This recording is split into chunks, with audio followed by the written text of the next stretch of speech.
Hi, everyone. This is Carrie Cassidy from Project Camelot.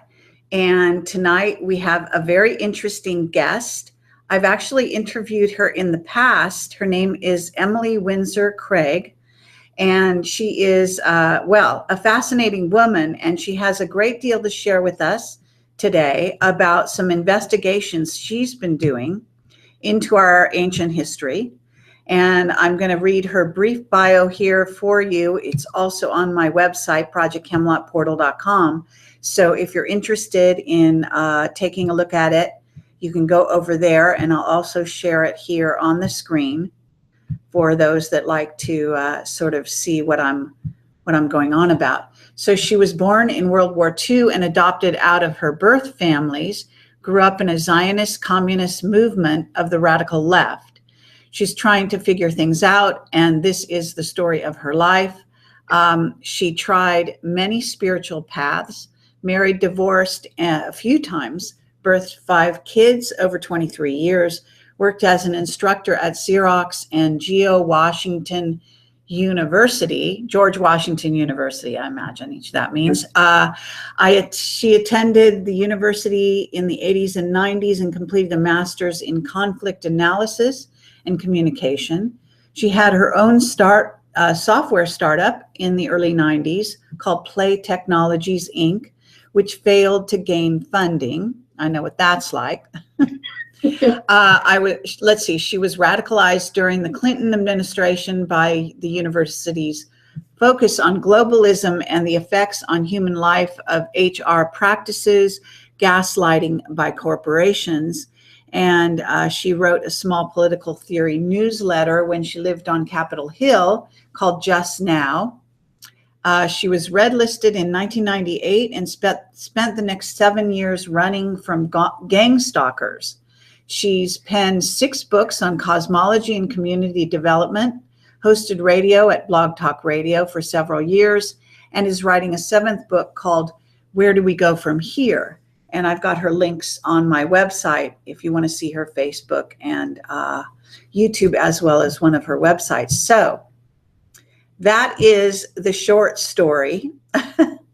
And it's fairly detailed, actually, for a bio. And so now I'd like to introduce everyone to Emily. And Emily, put you on the screen here and say hello. And perhaps you can augment that bio a bit with your own sort of short history of sort of how you came to do the kind of work you're doing now, as opposed, I mean, we've got kind of a look at your past, but why are you here now? Why am I here now? I'm still trying to make sense of things now that I'm in my 70s and have some time.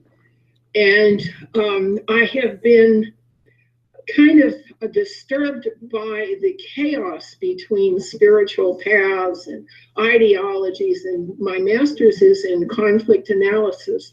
So I decided to try to synthesize a single timeline out of all the books that I showed you in my bibliography. And so that's my life goal, is to explain life to myself and to make sense of where we are politically and spiritually and physically, and I want to just understand it all, put it all together. And for the past year, I've been working on a TV series with New Dimensions TV and Richard Williams that pulls all of the history together with the archaeology and the anthropology and the ideology. And I put that aside for a little while in order to get the larger picture of it. My mentors have been the late Lloyd Pye, the late Roger Lear, and Michael Tellinger quite a bit. And the books that I have studied in depth, believe it or not, Ashiana Dean has done the only work that I have been able to find. I know you interviewed her at least once, and she's fascinating to listen to if you can keep hold, because she talks so fast. But her Voyager series are the beginning of the story of this planet, because the Bible doesn't go back that far. The Urantia book doesn't go back that far. None of the other books go back as far as she does. And so that's where the story begins, where according to her Voyager's account, and which makes sense to me, the first two seedings of life here on this life platform failed because of wars, because the indigenous populations, being peaceable and law-abiding and intelligent and having 12 strands of DNA and yada yada, they were no match for the predatory races that came here to get what they wanted. That's absolutely right, and very, very astute. A good summary. Absolutely. Okay, so the reason that I can look into this is not only because of the books, but personally, I'm a soul incarnate of one of the Anunnaki bloodlines. And so I have telepathic contact with that bloodline. Not that everybody in that bloodline agrees together or with me, but I'm part of the bloodline of King Nanar, Naanar, who was the Anunnaki king who died in late 2012. Okay, so I have access to their stuff. Now, in 2007, in Iran, an Anunnaki royal was dug up who was in stasis. And I don't know if you've seen his pictures online, a very extremely handsome guy who has apparently been revived. There were two other sarcophagi that were collected when they found him.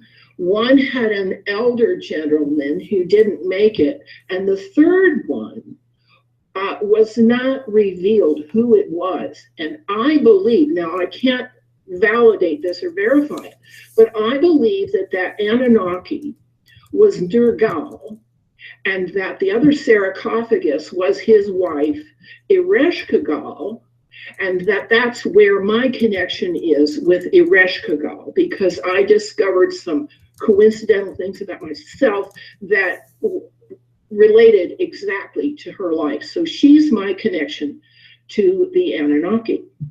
Okay, now let me slow you down 1 minute here. So you think that an Anunnaki sarcophagus guy, as you're calling him, I think, you think they were revived? That's I don't think that's common knowledge. Why was that a YouTube video you saw and you believed it? Yeah, I've seen several references to that YouTube video, and also I've seen references to the secret space functions that have been carried out in Iraq and in Syria and Iran, particularly in Iraq when our soldiers went in and destroyed their museum. Yes. Okay. Well, we're all familiar with that, but I'm still going to bring you back to this idea of somebody being revived and being in the news. Yeah. Okay. Okay. Now, who the Anunnaki gentleman on YouTube in several videos, and they do not show him conscious. They show him just lying in the sarcophagus, but somebody pinches him somebody pinches him, and his flesh is very fresh, and he has hair on his chest, and he has a beautiful red beard. Oh, he's handsome as all get out. And what is the name of this person? Well, it isn't given because he wasn't conscious when they took the video showing the discovery of this man in stasis with a tube in his mouth so that he was breathing to some extent. But I believe my contacts have told me that that's Nergal. And in the sarcophagus that they didn't show, that his wife, Ereshkigal, was there also. There are a sum total, let me get this book out, in the Emerald Tablets of Thoth. And now Thoth was the son of Ereshkigal and Enki. They had Enki raped Ereshkigal, and they had Ningishita. Ningishita was the techie who designed the pyramids at Giza. And Enki lived because, the Anunnaki have mastered the fourth dimension. They've mastered eternity. They do not age. So for a long time, Ningishita served the Anunnaki as a technician. But later on, he became Thoth, who kept and promulgated the Emerald Tablets particularly for ancient Egypt. Okay, you know that there is a lot of controversy over who did what and who played what roles in this sort of echelon, right? So I appreciate how you're laying this out, but this is not necessarily agreed upon. Exactly. Okay. This is the way I've been able to lay it out, and I'm open to being corrected. Okay, no problem. I'm certainly no expert on this, but I know about it. But identifying these players and being sure of who is doing what, you are saying some things that are different than, let's say, the Zachariah Sitchin material and some other people. I've actually can't forget the investigator's name offhand that I interviewed, but there's another guy who does, and he's got a whole nother group of people that he sort of identifies. So it does get quite confusing, but continue. It gets confusing, just to clarify that for the people. I'm open to other resources, and if you want to turn me on to other resources that question what I'm doing, I love it. Okay, yeah. Okay, no, it's no problem. Synthesize it. Yeah, so okay, so just so people understand where we're going with this. Okay, go ahead. Okay, so that's just my source, is my connections to the Anunnaki. Now, according to the Voyagers, Ashayana Dean, 550 million years ago, Nibiru slammed into Tiamat, created the asteroid belt, and broke Tiamat in half, and Earth was the name change for what was left of Tiamat. Okay, the story is in Sitchin. The timeline in Voyagers is 1,000 times off. According to Sitchin, that happened in 550,000 BC, not 550 million. Okay, what's a few zeros among friends? Okay, so around 500,000 BC, the Emerald Covenant Treaty that Ashayana Dean talks about was crafted after the Lyran Wars, because the Lyrans were very peaceable, law-abiding, trusting people. And when they were slammed by the Alpha Draconi, who are basically predatory, they were unprepared to deal with it. They just simply suffered annihilation. So the Emerald Covenant Treaty was written by the founders Elohim in order to protect the white races from predation. And that happened around 500,000 BC. And after that, now wait 1 second here, because you're making a distinction when you say white races. Why is that? Why is that? Because the Alpha Draconi are reptilian races, and the treaty actually specifies 4 white races that are supposed to be protected from predators. This has turned out to be a very bad idea, because what it set up in the minds of the cultures in the galaxy is that white races are somehow more special than others. And the truth of the matter was, according to, where did I read this? Okay, yeah, because I am not familiar with this distinction you're making, so I'm wondering where this is coming from. I've talked to Ashiana Dean. She's the one who wrote it down. Well, no, because there is the rainbow races, and there are so many races that are mixed in here, and the Emerald Covenant actually covers all the races, not just the white ones. And that's the problem. And that was the problem, because the rainbow races are all 12-strand races. Our indigenous peoples have all their strands, and so they're very intelligent, and they're balanced, and they have a wisdom of their own. But the white races in 208,000 BC, the Anunnaki did some genetic engineering on the white races to produce a race of white gold miners in South Africa. And this is Mike Tellinger's work. Okay. But yeah, I just don't know why you're emphasizing white, because this is not clear. That treaty emphasized it, and it becomes the predicament that we're in now.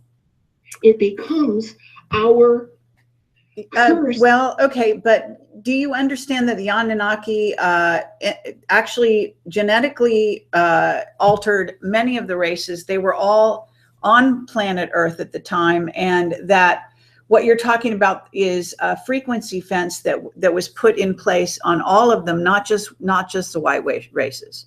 The gold miners that the Anunnaki had were all bearded, as you would identify if you looked from the carvings and the tablets. They were all from the Cro-Magnon line. And in Africa, it was the Dogon who worked with the black races and civilized them to a high degree. Right now, there are 700,000 Dogon in Western Africa, in Mali, in several hundred villages. And they live by a very high spiritual path. So the Anunnaki themselves were discriminatory. And that becomes our problem as time moves on, because that's where the idea comes from that we're more special than other people. That's where the problem started.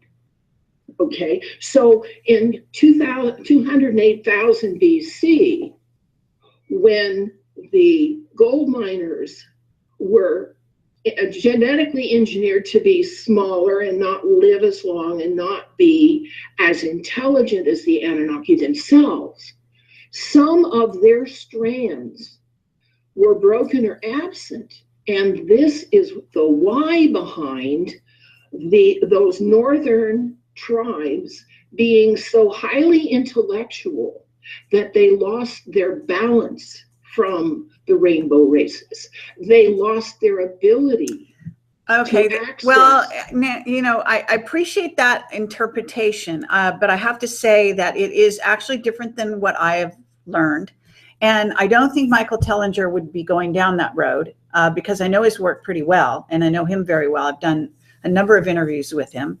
And so I don't know where this is coming from, but I can say that when you talk about rainbow races, at least my interpretation, my understanding, we are talking of the so-called white races, of which there are many permutations. We are so many genetically re-engineered at this point. You can hardly say there's one white race, but regardless, yeah. The rainbow races include the white races. They are not separate, and they are not all indigenous. Okay, so we've got red, we've got, well, blue at one time. There are many different shades that go into the rainbow races. And the Voyagers specify 5 rainbow races on the 5 continents, and each race in those days was separated and on a continent of its own. It took a little while for the races to start mixing. I'm talking about in the beginning. Each continent had a race. Once the Earth was being resettled for the 3rd time, reseeded for the 3rd time. And the races were still separated 208,000 years ago when the Anunnaki were dominating At South Africa, they had Nagashita had started working in South America, but the up at the North Pole, the Atlanteans were suffering from an ice age and had to move down and migrate into Siberia and North America. They were giants, 8 and 9 feet, red-headed, and they all had a common stone technology that we find today in the eastern part of the US.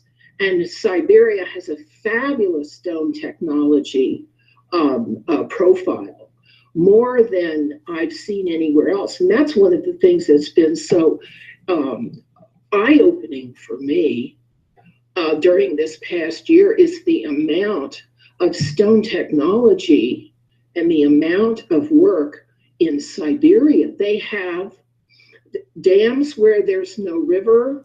They have markings for properties out in the middle of nowhere. They have huge stone walls with megaliths like in Colombia and Bolivia and Egypt. The amount of stone technology in Northern Europe is just amazing. The other thing that is amazing is the amount of cave dwellings that developed from the time that the earth became habitable again after it's had a couple of floods.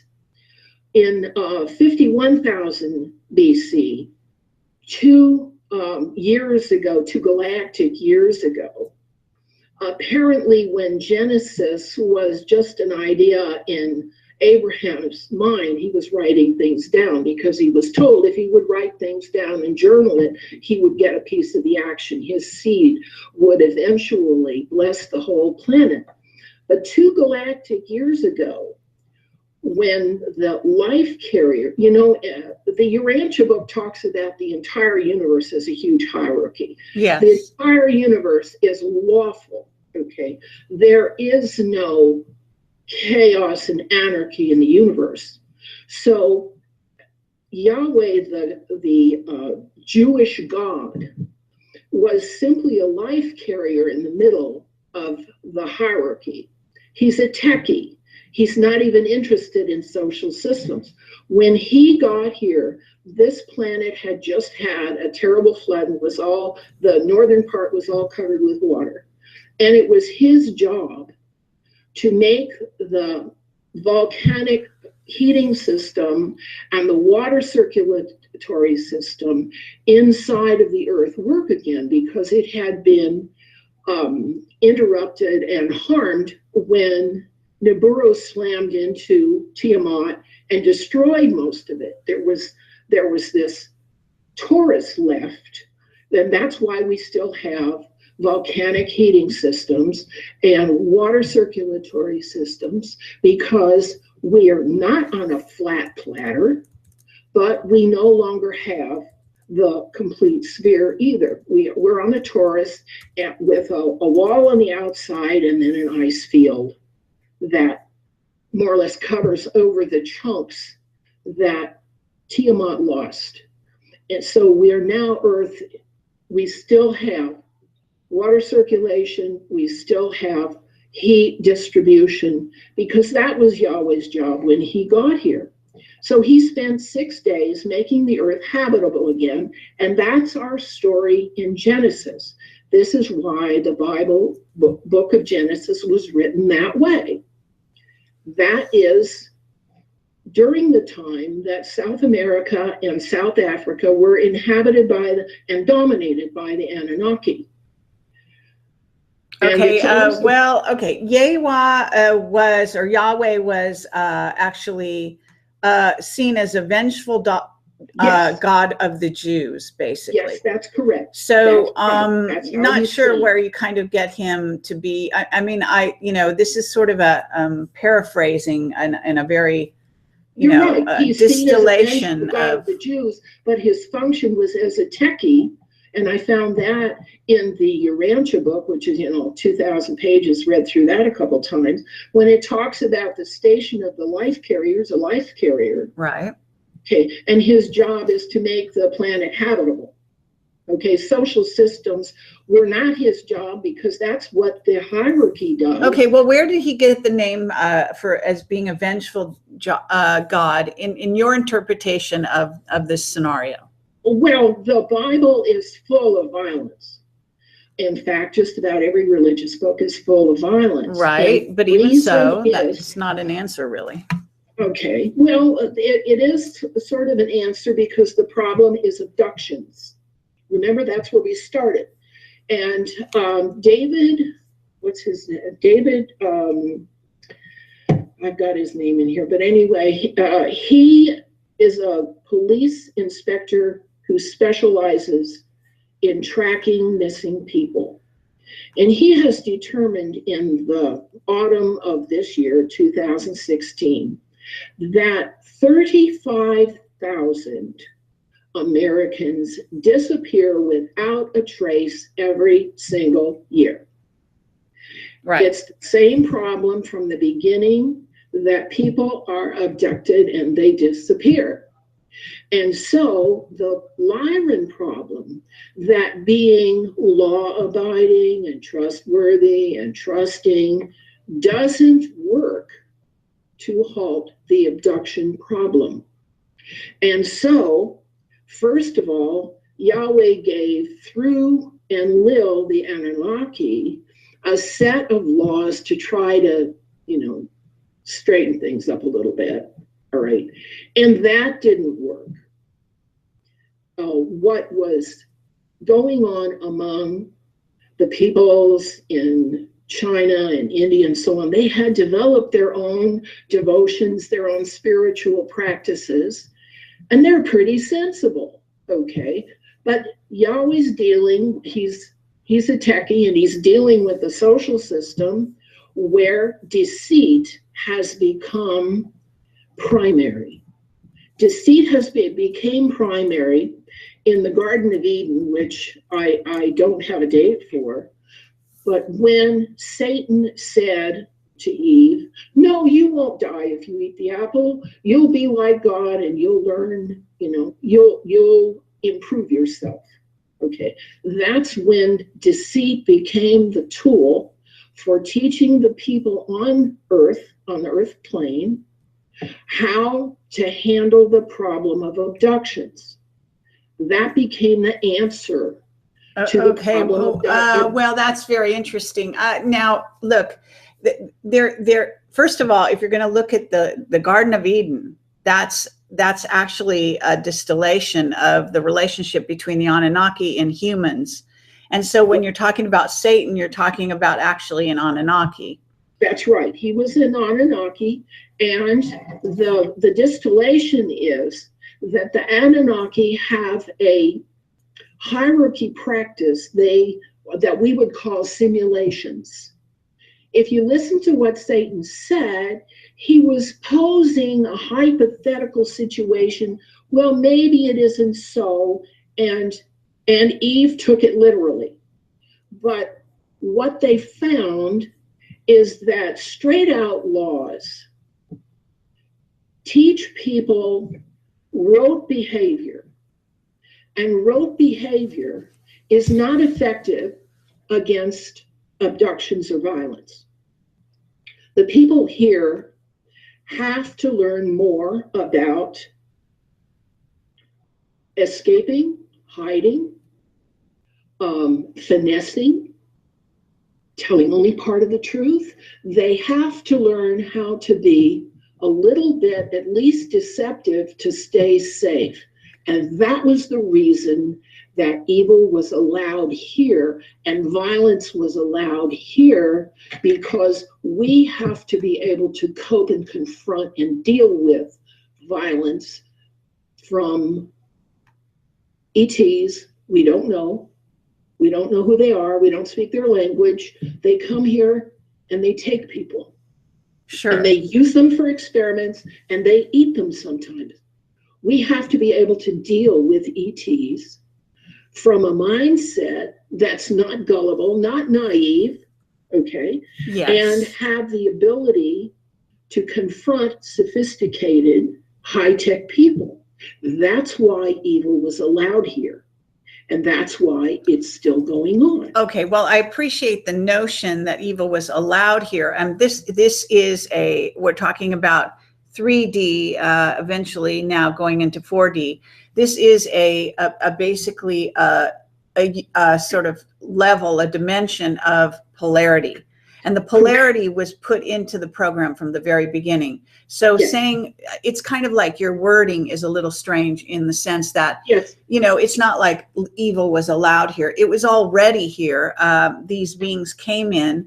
And, I do appreciate that you are highlighting the notion that there was a point in the development of humanity in which they realized that the races needed this, in essence, what became the reptilian brain, in order to fight the reptilians. In other words, Yes. in order to survive. And right.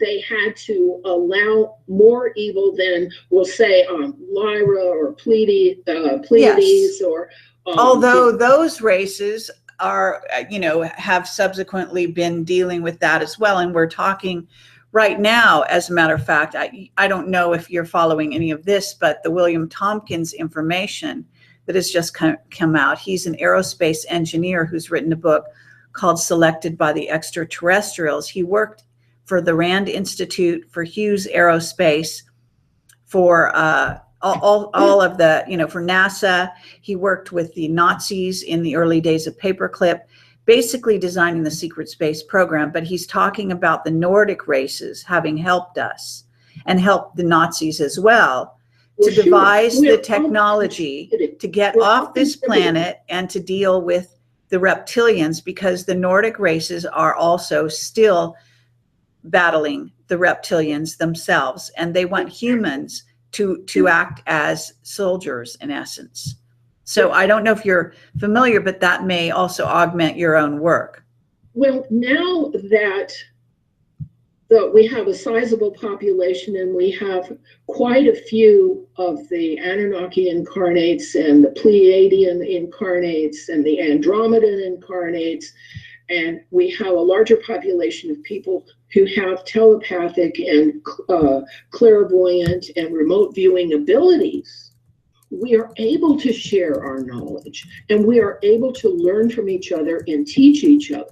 And this is the good news, that we're not limited to the bad stuff from the past anymore. We have the Sumerian tablets. We know that there were giants. We know that there are huge underground cave systems where people fled from all kinds of dangers. We know that the earth has been flooded, it has been frozen, and it has been hit repeatedly with fire and sulfur from heaven, okay?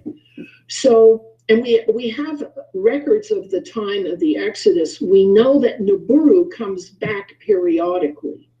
In the precession of the equinoxes, 25,772 years, there are 7 days, Anunnaki days, and each day is a 3,657 year cycle of Nibiru coming back. So they come back 7 times each galactic year. That's why in Genesis there's a 7-day week, because the Anunnaki came back 7 times in a year. Okay, so we have more information to deal with now than we did in the past. And that's making it much better. I'm delighted to hear about this gentleman you're talking about, and I will look into it. Okay. The last time that Nibiru came through, since it's a 3,657 year cycle, was about either 1600 or 600 BC. And we have to, how do we figure it out? Because our records don't nail it down. That has become part of the problem of deceit, that we don't have a clear history. We know that the Jerusalem Temple and the library at Alexandria both were destroyed within a century. about 600 BC. And if that's the case, then the next time Nibiru comes, it's here now, okay, has to be 3,657 years from last time, because that's what it is. Now, why doesn't the chronology match? That was the very interesting part of this study, because what happened was some things happened in society that compromised even the examination of what was true. Nibiru's here now. Our chronology is wrong. And what happened apparently, have you read The Cauldron? You know The Cauldron? Yes, I haven't. No, I've seen bits of it. Well, what happens is The Cauldron has a very different chronology from the Hebrew Bible. And if we take Jesus' birth date in The Cauldron, which was 1072 AD, and we collapse it back to 3 BC, we recover enough years that Nibiru ends up here now. And that's what I think happened. When the Council of Nicaea took 14 books out of the Bible, they collapsed the chronology because the treachery and blasphemy and heresy was still going on. And so they decided to schedule things differently. I think the chivalric organizations and the Masonics know all about this, because they give a date for Nibiru's return in their secret, mysterious stuff as 3135 or 3136, which is where we would be if we restored the 1120 years that the change in Jesus' birth date brought about. Okay, so our chronology is wrong. The Bible has been altered. And then there was a problem in Scripture. If you follow Jesus' teachings, you get in a lot of hot water. You know, he said, turn the other cheek, and he said, be peaceable, and so on. Well, he said you would be persecuted. Well, if everybody's law abiding, there's no persecution. So this is why the Roman Catholic Jesuit branch wrote or had written the Quran to provide a system of martyrdom so they could have martyrs and saints, and they could validate and verify the teachings of Jesus, that Christians would be persecuted. So that's why we have. Okay. That's an interesting theory. But, you know, where are you getting that the Jesuits had the Quran written? This is an interesting interpretation of Muhammad's life. That's, I understand, that's known history. That's known history. Well, I've certainly, that's not known history. And come up with that. That's okay. I can't, I mean, known history, like that's a very vague term. We can't actually banter around, because nothing right now is known, as you know, because everything, our history are lies within lies. Now you're saying that there is a group of people who send out this information. I appreciate that. And it's on YouTube, and you can Google it. Okay, but you know, you can appreciate there's going to be plenty of Muslims who are going to take issue with the notion that the Jesuits wrote or basically created Muhammad in some way, or mind controlled him, or something to do what he did. Is that your idea? That is the history of Islam, as I understand it, from Dr. Bill Warner. Okay, all right. This is somebody that you obviously believe. Okay, is that right? Yes. Okay. And they had reasons for doing it, and their reasons for doing it are logical and coherent. Okay, well, creating martyrs is an interest. You know, getting back to the life of Jesus and so on and so forth. Jesus was not actually hung on the cross. There's plenty of evidence that he was not. I know that. the Gospel of Barnabas tells that story, and that's one of the books that the Council of Nicaea removed. Right. Okay. So fair enough. There are several sources to say that no, Jesus is not the one hung on the cross. It was Judas who was hung on the cross, and Jesus got away, and he lived long enough to found the Merovingian bloodline from which King Arthur arose. Okay, we know that that's part of the Merovingian bloodline from Jesus, yes, who didn't die on the cross. We know that this is true. Okay, well, yes, the Mary line, but all I'm saying is that some of this is highly questionable. You appreciate that? Okay, you can question all of it. This is just what I'm threading together from sources. I have no preferences because I don't belong to an ideology. All right. I am not a this or that or something else. I'm just a researcher. Yeah, no, that's fine. What I think. Okay, just trying to clarify here because, we at this moment we need to really balance it out when a certain thing is said that is a statement that many people who will watch this video, whether they're in the chat now or they're not, eventually will take issue with. So if it is my job as the interviewer to highlight these things, to get your response, and then we can move on. So cool. Thank you. That's great. So going on from here, where do you want to go? In the 1400s, according to our present chronology. What it was according to the original chronology, I couldn't say. All right.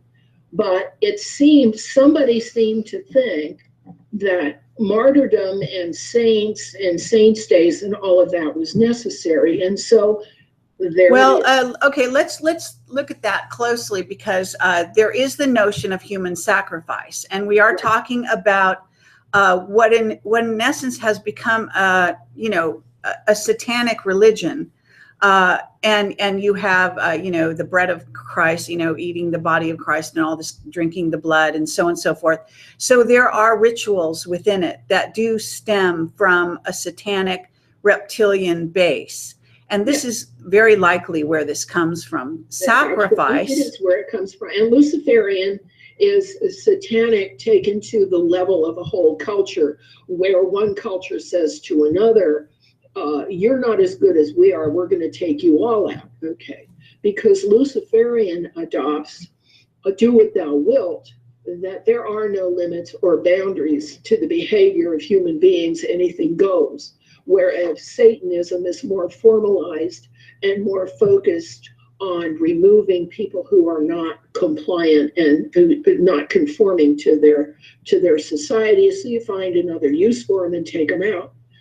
I understand that. Now, in the Protestant part of the Christian culture, John Calvin in the 1600s made a change to the church in which he rationalized and made Christian behavior optional. That's when the Reformation decided that what you believed was more important than how you behaved. Whereas in the Jewish tradition, how you behaved was settled down to a gnat's eyelash. According to the Calvinist churches, it didn't matter how you behaved as long as you believed. Now, there are some Christian offshoots, Anabaptist, for instance, who take behavior very seriously. But because of John Calvin having spread the word in the churches that it doesn't matter how you really behave, when the ships from England went out to the New World, they didn't apply the same ethical standards to the others, the indigenous tribes, than they did to themselves. And that goes back to that original Emerald Covenant Treaty that says it's okay for one race to consider themselves superior to everybody else. That goes back to the idea that there is an elite and there are the sheeple. Okay, you know, this is your interpretation of the Emerald Covenant. I've never heard it interpreted that way. Let me just say that. And so I find it, you know, I'd have to go back and take a closer look at it and so on and so forth. But I appreciate this is your take on it. So you basically think this is a new way of looking at history so that it actually makes sense step by step. Okay, and you think that the idea was they got this notion not from some I don't know, distorted notion of perhaps male supremacy, and then possibly the fact that the white races contained a larger degree of reptilian blood and bloodlines, and this is where it would have come out in a more organic sense. That's all true too, and the reptilians are over intellectualized and don't have as many of the strands that connect their nervous system into their emotions. Okay, yes, you're absolutely correct. I'm just tracing the events that brought those feelings and those elements together into social behavior.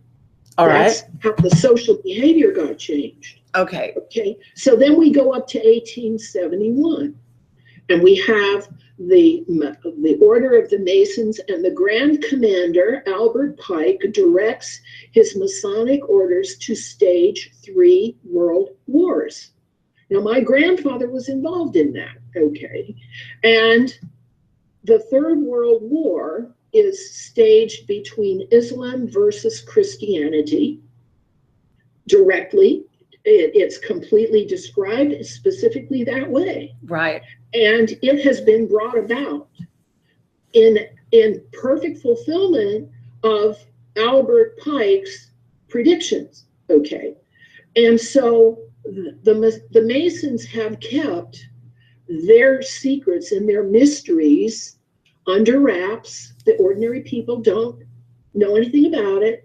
Man on the street doesn't know anything about it. In fact, a lot of the lower levels don't know anything about it. You have to get up to the 33rd degree in order to know what is really on the mind of the leadership. Okay, so the Illuminati in the 1870s made a decision to stage some wars that were going to change the social landscape. And that has been fulfilled. That's all I'm pointing out. Yes, correct. That actually quite right. Yes. Now, in the Second World War, to take deceit even further, Operation Paperclip took the German Nazi scientists and psychiatrists and seeded them into America. Okay, so that the rocketry program by NASA and the psychiatric profession became seeded with money for experimentation and secrecy. As a result, in 1969, the first moonshot was one that was staged on a sound stage by Kubrick. All right. They did go to the moon. Yeah, we know that, because we have close-up pictures from Apollo 20 that I've looked at and re-rendered many times. Okay, we know they got to the moon, but the first shot was staged on the Kubrick sound stage.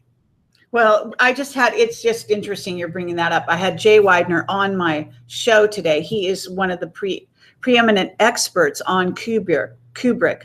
And we were discussing the fact that actually Kubrick, he didn't just fake one landing, he faked several. And that was because of what they could not show the public. We did go to the moon, but we had help, as it said, and we had ET help. That's right. How it went. You could actually see, because the ETs have a ship that has a large picture window, that they also helped NASA to film the entire Clementine mission and the Magellan mission. So we don't have a ship with a large picture window to take photographs out of. But the reason you know that it's a large picture window, in the upper part of the video, there are shadows, and by manipulating the contrast and the light, you can see the faces of the people standing around the photographer in the upper part of the video. Okay. So yes, in the original Apollo 11 NASA video, there are more people on the ship on the command module than just the crew. Mm-hmm. And yeah, you can see that they were assisted. And of course, the Clementine mission was all done by I think it was the Anunnaki, because they're all heavily bearded and very, very light-skinned people. But yeah, that is part of the deceit that has been handed to us. The whole fight over flat Earth versus spinning ball is part of the secrets that NASA keeps against the people. So evil has been not only introduced into this platform, but it has been kept secret all this time.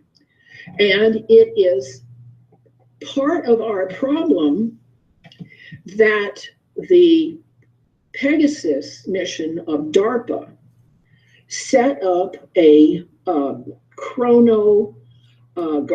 A chronogarchy is what Alfred Weber calls it. And that is, they have time machines in which they have predicted several decades into the future, and then they try to load the policies and procedures and the history and the media to meet the prediction, so that we have had 5 presidents in office now who have been part of the Pegasus mission, who have been part of the globalist ideology, and who have steered the West toward a single outcome that was articulated and described very well in the Iron Mountain conferences, Iron Mountain, I think it was Pennsylvania, in 1962 to 1967. Right. I don't know if you've seen the yes. the 2 hour, Actually, well, we probably brought it forward to over 10 years ago. But the thing is that I appreciate where you're going with this. Now, it doesn't sound like you know about the Yellow Book, and it doesn't sound like you know about looking glass technology. Well, that's what I'm talking about. Looking glass technology is what placed the leadership of the United States, who are, rich and have infinite financing available to them, okay, on a single option track to do the plan our world in a single certain way that they wanted. Sure. So that we could no longer have governance by consent of the governed. We could no longer have transparent public policy. We could no longer have an election system that wasn't already rigged for a certain outcome and a certain candidate who was going to do things in a certain way to lead to that one outcome. Yes. And this is where things went really south, because no other possible option is allowed to surface. In the Iron Mountain conferences, they're going to have peace, all right, but it's going to be according to certain policies of population reduction and blood sports and, well, in essence, I mean, if you read the Iron Mountain report, it actually says that they don't want peace, that's actually the last thing they want, that is not to have an enforced peace where they keep the peace they want, and they're going to use wars for certain purposes. Well, of course, yes. But so in essence, yes, that's what we have. Yeah, their peace is on their terms. And their terms are absolute, and their terms are rigid. They're in a box. Now, you see, I grew up in a family that was from the Bolshevik socialist communist milieu, and they believed in a future like that. They wanted a future like that with a huge federalist system, a mommy-daddy system that would take care of everybody and so forth. And so when I read the Iron Mountain Report, it resolved in me the fact that deceit has gone to the point of harming humanity. It has gone too far. And that's when I said to you, I was radicalized, because that's not the way I want to go, and that's not the way I want my grandchildren to go. Okay. So then we go up to 1954, the secret Greada Treaty was crafted, and in it, abductions were allowed. Okay. There were people who were just considered to be cattle and who can be abducted in return for high technology. Mm-hmm. We had the Northwoods Doctrine, where deceit and secrecy became part and parcel of what the government was doing. That was in the days when George Herbert Walker Bush was financing the Bay of Pigs by selling stuff through Zapata oil. Okay, and then we had Ollie North in the guns, financing the war in Nicaragua. We've had gun running and drug running by elements of our government going back to the 50s. And so it is no surprise now that we find out the Clinton Foundation is running guns for the Mideast wars, the serial wars that are run by the renegades in the ISISHQ.com company. Mm-hmm. Okay, things have remained. The more things change, the more they remain the same. Okay, now I had some questions to Alfred about who the ETs were who offered the looking glass technology to MJ-12. Do you know who that was? Well, that's a very interesting question. In essence, we were probably told that it was the P2 P-52 Grays from Orion. Whether that would be accurate or not, I don't know. I mean, this is speculation. Yeah, that's where I am with it too. I mean, this is what we were told by Dan Burish. Certain things he told us absolutely did pan out to be correct.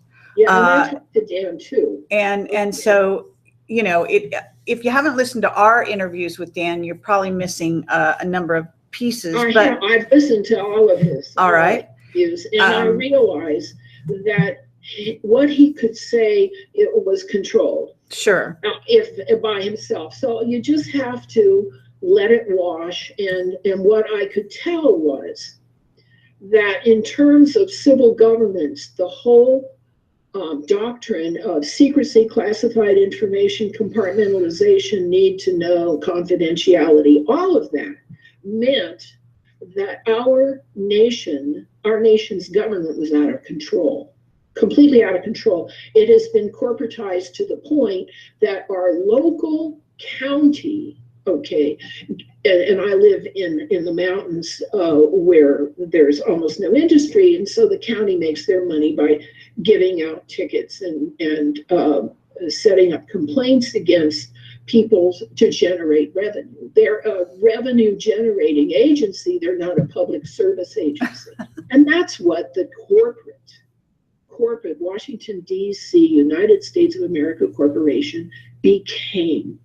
Now, my aunt, Peggy Dennis, was the wife of Eugene Dennis, the former General Secretary of the Communist Party USA.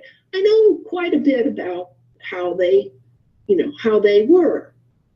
And so in 1978, she wrote a book called The Autobiography of an American Communist, in which, and it was also set up on PBS as an American Experience television show. And she explained why she was signing up for the Republican Party under Reagan.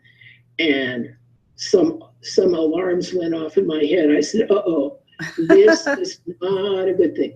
And what happened was she was a neocon, okay, but there are also neolibs in the Democratic Party, and that is how they have controlled everything, so that the people no longer had any voice in what is going on. And that's one of the things I keep pointing out, is that the globalists were seeded into both US parties, so that we have now had 5 presidents who were following the globalist line, and we the people couldn't do anything about it because our voting system has been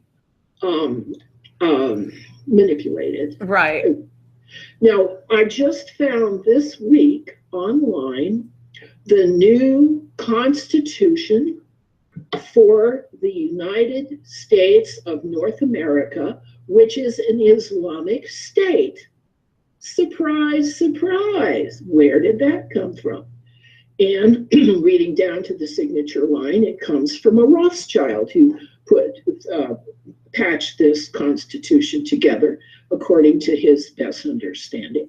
Now, it has not been ratified by the 50 states, so it is not in effect.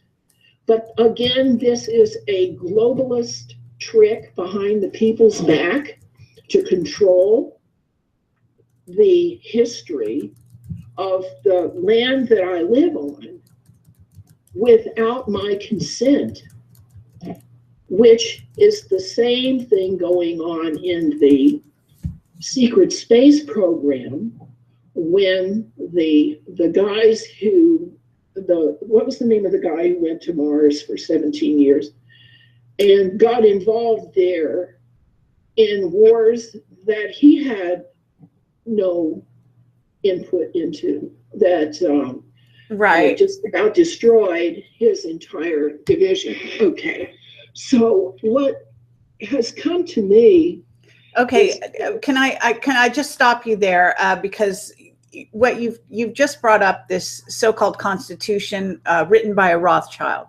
So where are you getting this information, and why do you think it kind of means anything?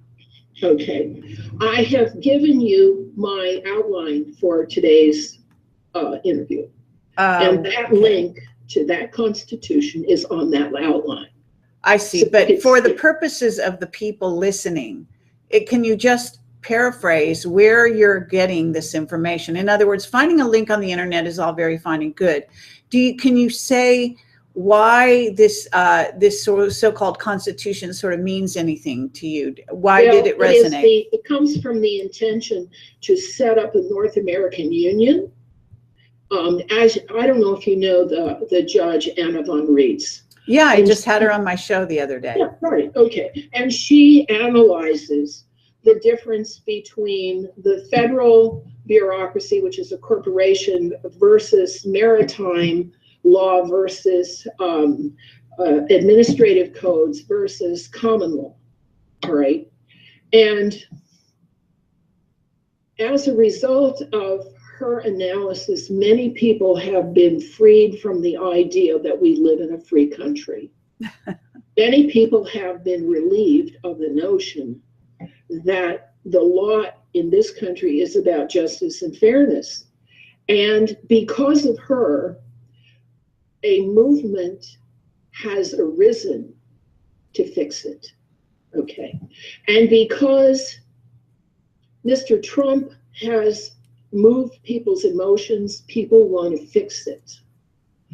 Dan Burrish had a lot to do with my desire to fix it, and so did Lloyd Pye, and so did Roger Lear, because I was abducted when I was 9, and I had implants that came out of me when I was in my 50s. So I know what that's about. And Michael Tellinger. Each of these truth-telling people, regardless of how marvelously they have documented themselves, have awakened in me the desire to fix it. Let's pull together and fix this mess. And in this particular case, what I have pulled together is the timeline of deceit, the social deceit that has been used as rationalizations and excuses for clamping down, immobilizing people, making people lose their livelihoods, moving businesses out of the nation completely. I'm just one more person showing the truth that deceit has cost us so much in our human lives, okay? Sure. And the things that I've brought out, the things that I have found were a surprise to me too. I had no idea. Because I grew up in a communist family and they were Jewish, and then I tried being several kinds of Christian, and then I went to the Sikhs, and I've been to the Quakers, and I've been all over the place. And I've read a bunch of books. I don't place myself in an ideology. I can't tell you whether I'm a Democrat or a Republican or a Libertarian or whatever.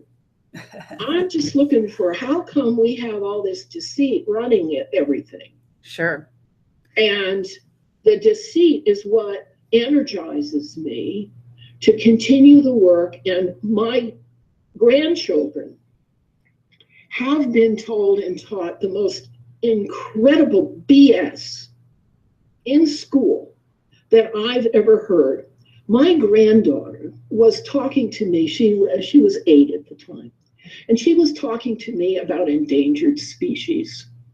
And she was talking about her school mission, and what they did was they all chose a species that they thought might be endangered, and then they voted on it to see which one was the most popular, and that is the one that was described and won the contest and announced to be the most endangered.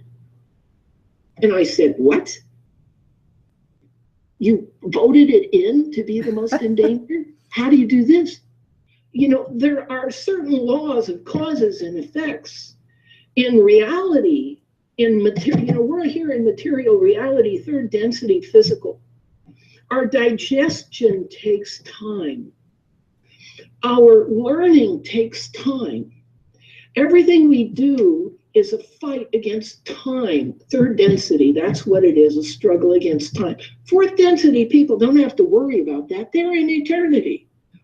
The fourth dimension is time. They've mastered time. We have not mastered time. And as long as we're here, if we're not getting true facts, if we're not getting the real deal and the right information, we can't solve a single problem. Absolutely. Okay, so what I want to do is, we've been going for a while, and we have a choice here I want to give you. On the one hand, we do have some people in the chat. It's possible they want to ask you some questions.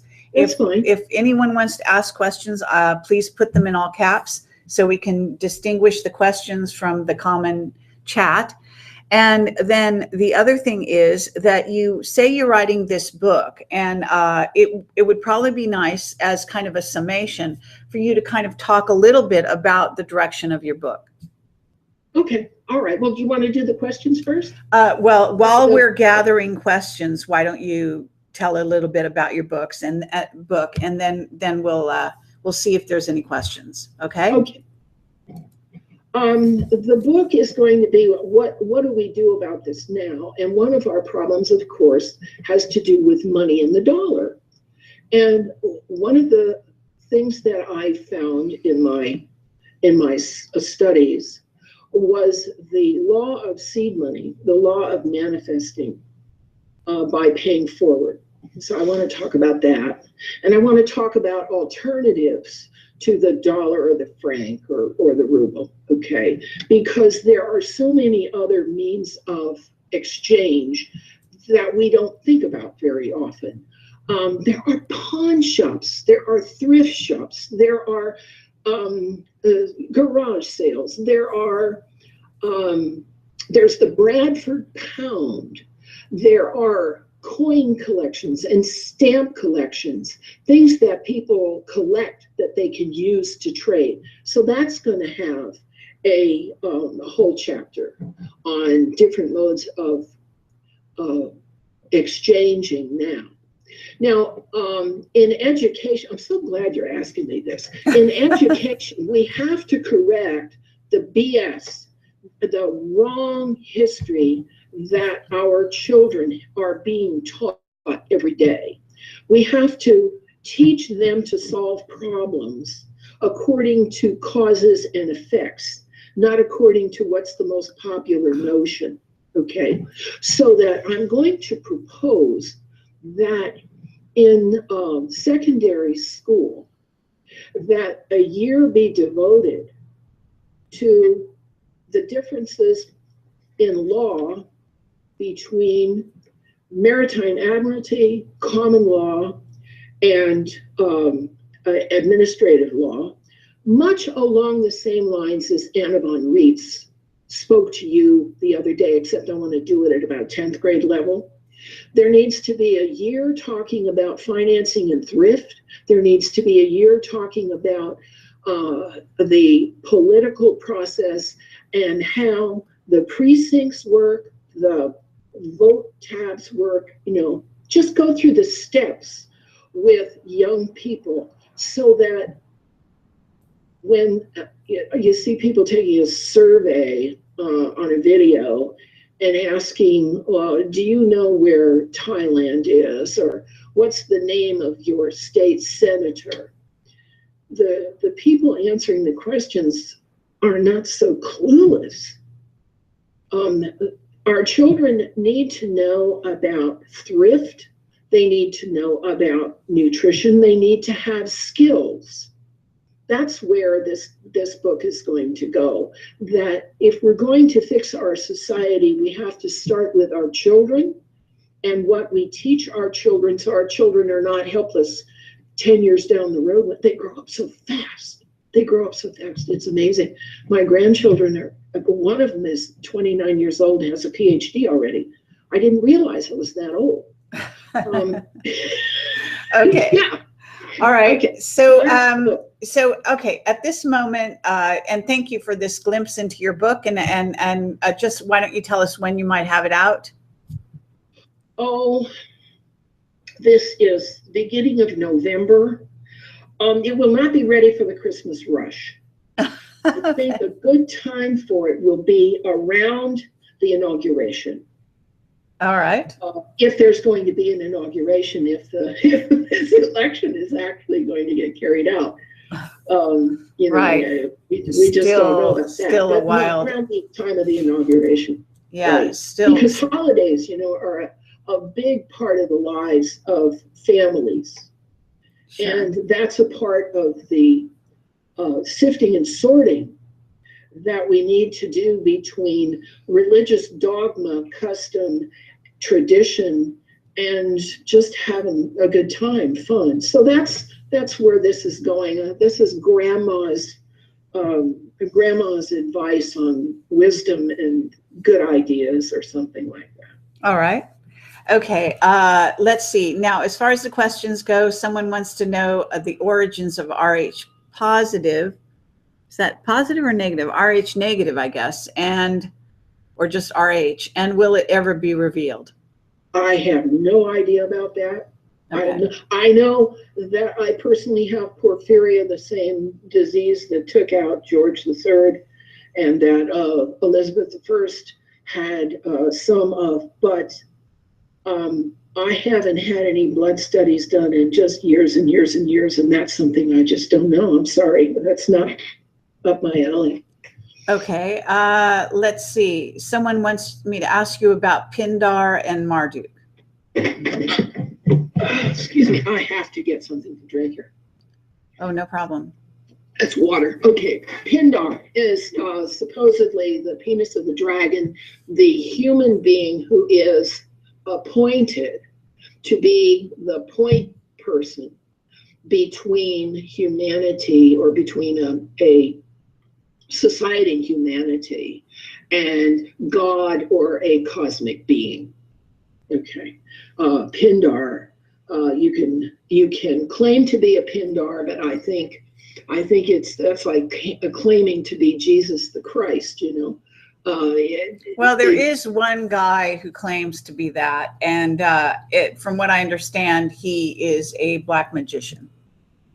Okay, all right. So we'll just let him make his claim, and we'll find out sometime in the future whether he was right or not.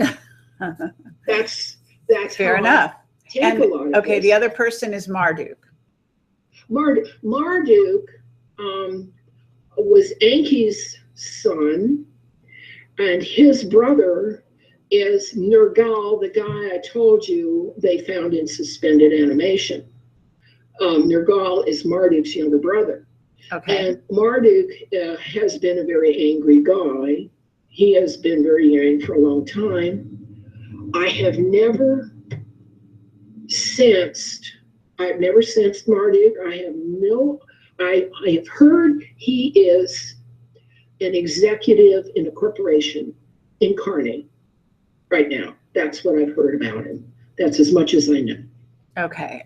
Well, I've heard quite a bit about Marduk, and there are people that have spend times in secret societies worshiping him.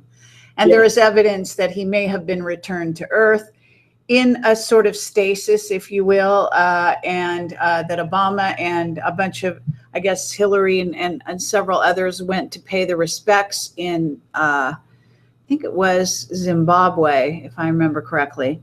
And this was a couple of years ago, and so on and so forth. And that he is the Anunnaki who is the sun.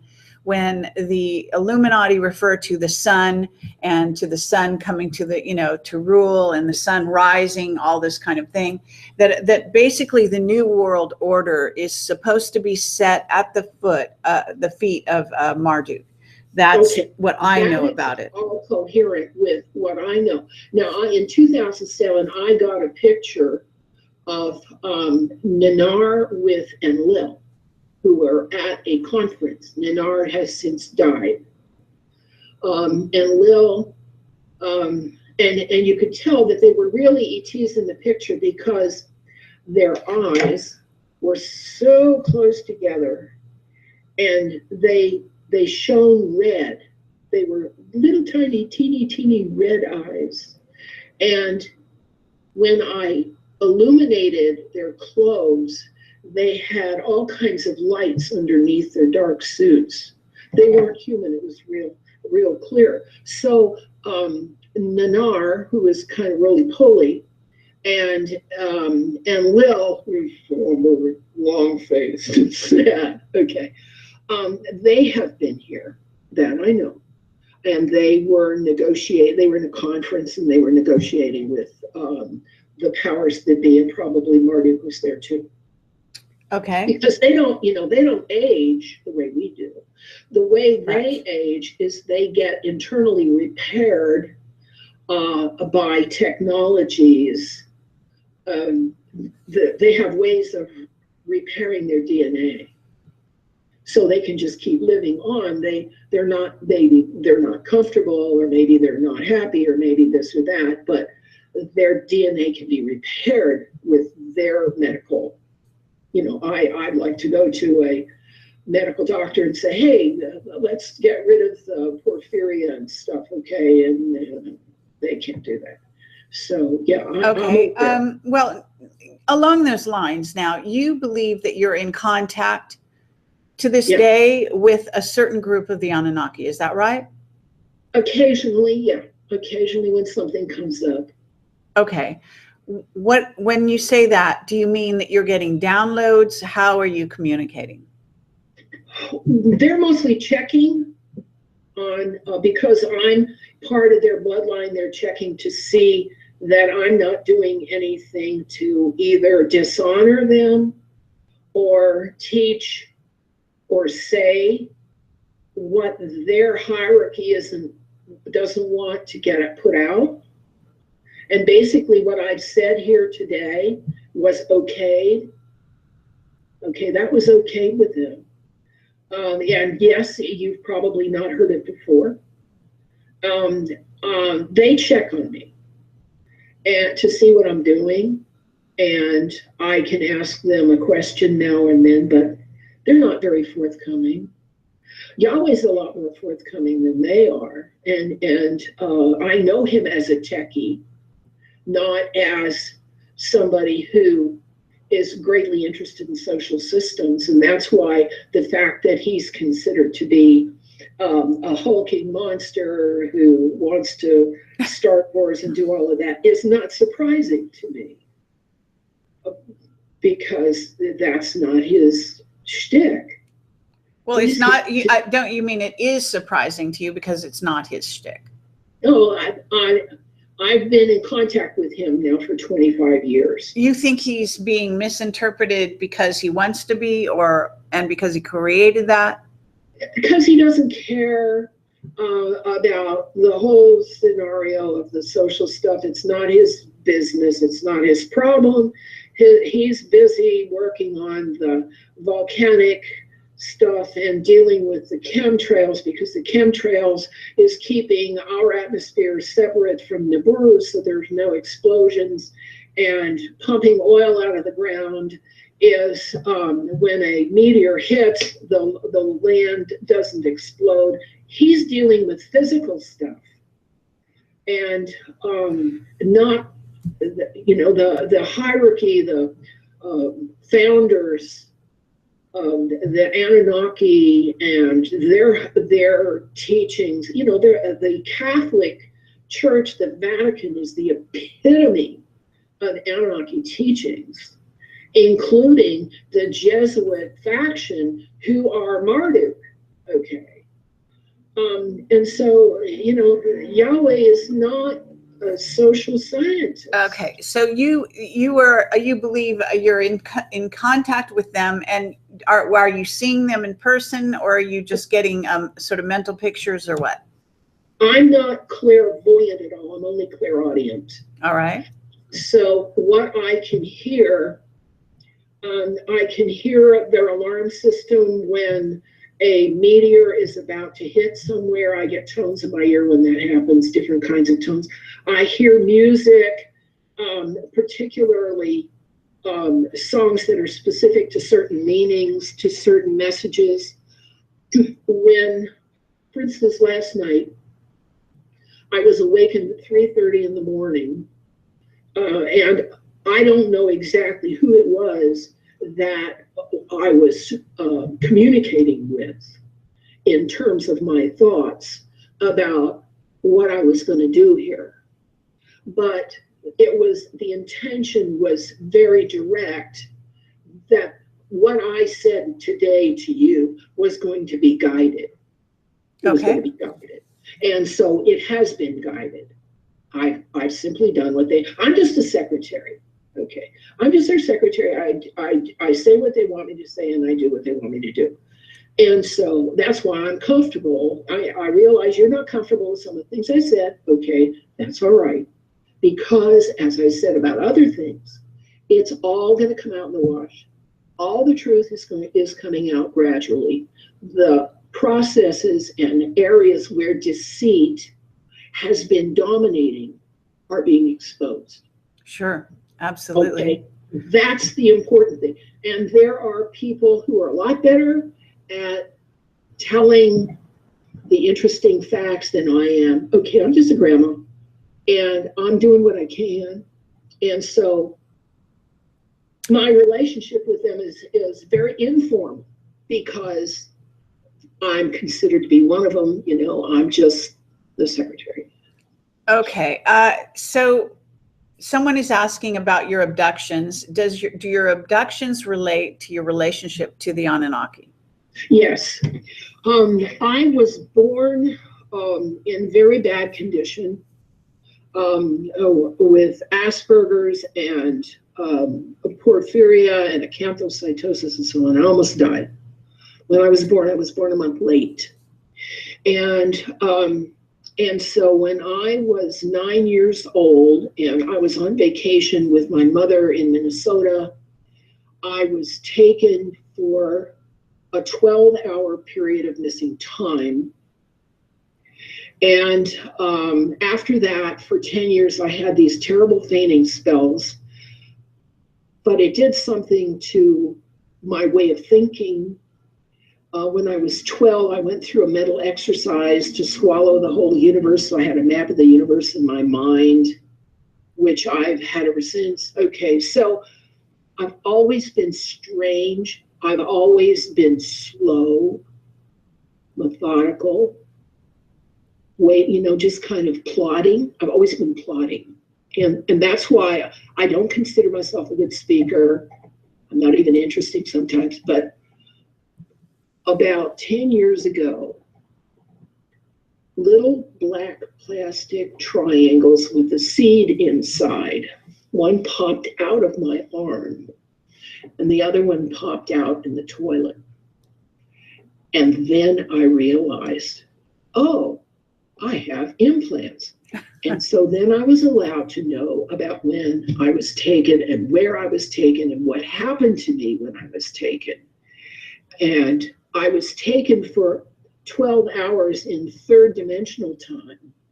But in fifth dimensional time, I was taken for several weeks. And I was tortured. And they did a whole bunch of stuff on me, but that was the only time. And I repressed the memory, and I'd rather not talk about it. All right. Okay. And so how old were you at that time? I was 9 when they took me, and 12 hours older when they brought me back. I had fainting spells for 10 years after that nobody could figure out what they were. I mean, I'd just be standing here talking to you, and I'll just fall over. Okay. Half a dozen times in my teenage years. That finally went away. And then in my 50s, the implants fell out. So are you aware of like the Neanderthal bloodline that you may be part of? No, I'm Anunnaki. Okay, but they made human hybrids, right?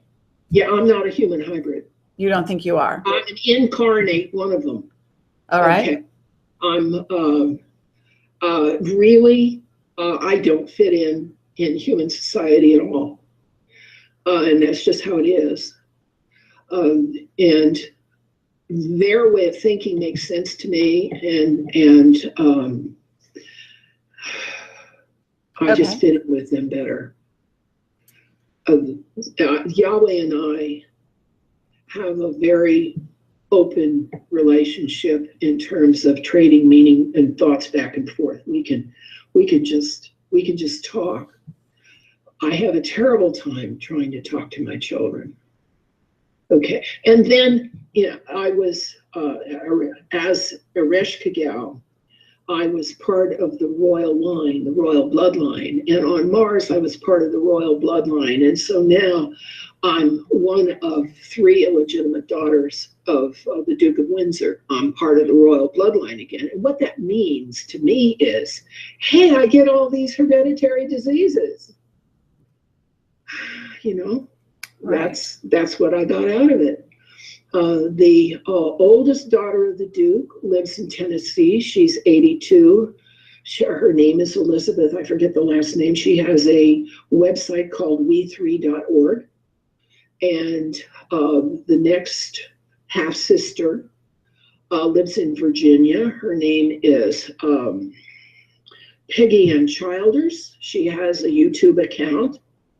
She has a lot to say on YouTube. She doesn't like me very much, and I leave her alone. Okay. We are half sisters. All right. Yeah, well, that's what royals do, is they spread the seed around. So that's what my dad did. That's what he thought was the important thing. And you probably know that I have challenged Queen Elizabeth. Yes. With my claims. Well, and for people that are interested in that side of what you have to say, we did do a pretty, involved interview on that subject already. So I'm going to refer them to that prior interview. And anything else you have a YouTube channel, and on the YouTube channel, you do have your own videos as well as other people that have interviewed you, correct? That's correct. And also I have the claim against the crown. Okay. That's on your website. Some trending videos that I put up recently. Okay, so at this point, we're going to close this down. Thank you so much for being on my show. and for Thank sharing. you so much for allowing me to tell my story and to provide some new information that people didn't have before. Okay. See how it all works out. Absolutely. Well, let's stay in touch, and you take care. All right. And thank you everyone for listening and for watching. And we'll be back next week with some more shows. So have a great night. And Emily, you take care. And it's been delightful to have you on the show. Thank you so much, Carrie. Bye-bye. Okay. Take care. Bye-bye. Okay. So hold on one moment here, and we're going to.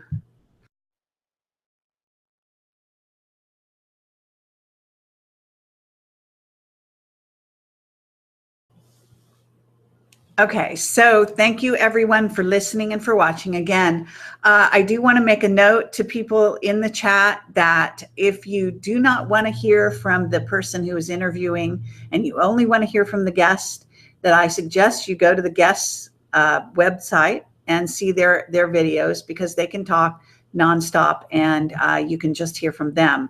If you are not interested in hearing my kinds of questions and the way I do an interview, then please go elsewhere, because I do a certain kind of thing here and I know exactly what I'm doing and why I do it the way I do it. And if it bothers you, please move on. Okay, thank you very much. And everyone take care. Bye-bye.